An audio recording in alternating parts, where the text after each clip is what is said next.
नमस्कार, स्वागत है आपका लीगल डायरेक्टिव चैनल पर।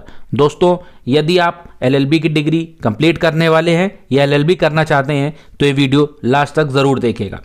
दोस्तों, माननीय उच्चतम न्यायालय ने समय समय पर लीगल एजुकेशन की क्वालिटी को इम्प्रूव करने के लिए बार काउंसिल ऑफ इंडिया को गाइडलाइन बनाने के लिए कहा है।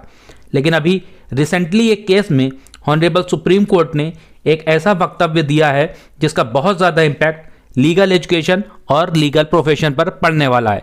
तो आइए देखते हैं कि आखिर हुआ क्या है। दोस्तों, ऑनरेबल गुजरात हाई कोर्ट ने एक केस की सुनवाई करते हुए निर्णय दिया कि ऐसे व्यक्ति जो किसी अन्य रोजगार में हैं वो बिना रेजिग्नेशन या इस्तीफा दिए हुए ही संबंधित स्टेट बार काउंसिल में एज एन एडवोकेट रजिस्ट्रेशन करा सकते हैं। इसी फैसले के विरोध में bar council of India BCI ने सुप्रीम कोर्ट ऑफ इंडिया में एक याचिका दायर करी जिसमें इस फैसले के विरुद्ध अपील करी गई। इस फैसले की सुनवाई करते हुए बेंच में ऑनरेबल जस्टिस संजय किशन कौल और ऑनरेबल जस्टिस एम सुंदरेश की पीठ ने कहा कि एक व्यक्ति दो नावों में कैसे सवार हो सकता है, यह अकल्पनीय है।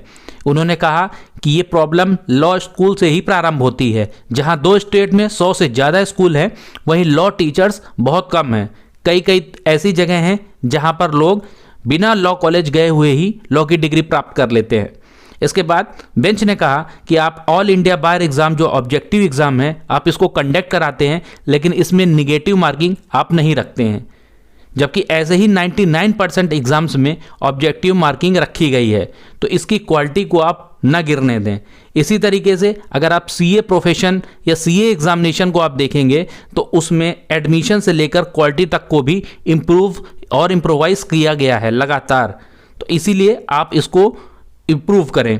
इसके बाद ऑनरेबल बेंच ने एमिकस क्यूरी होता है न्याय मित्र, जो किसी पक्ष के नहीं होते बल्कि न्यायालय की मदद करते हैं। तो एमिकस क्यूरी सीनियर एडवोकेट के विश्वनाथन जी को सुझाव देने के लिए कहा।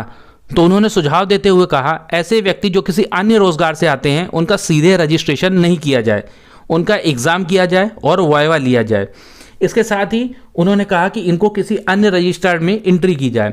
इसके साथ ही बार काउंसिल को अपने प्रीवियस ईयर के क्वेश्चन पेपर को भी एनालाइज करना चाहिए और उसे टफ बनाना चाहिए। तो इसे देखते हुए ऐसा लगता है कि आने वाले समय में लॉ एडमिशन बहुत टफ होने वाला है।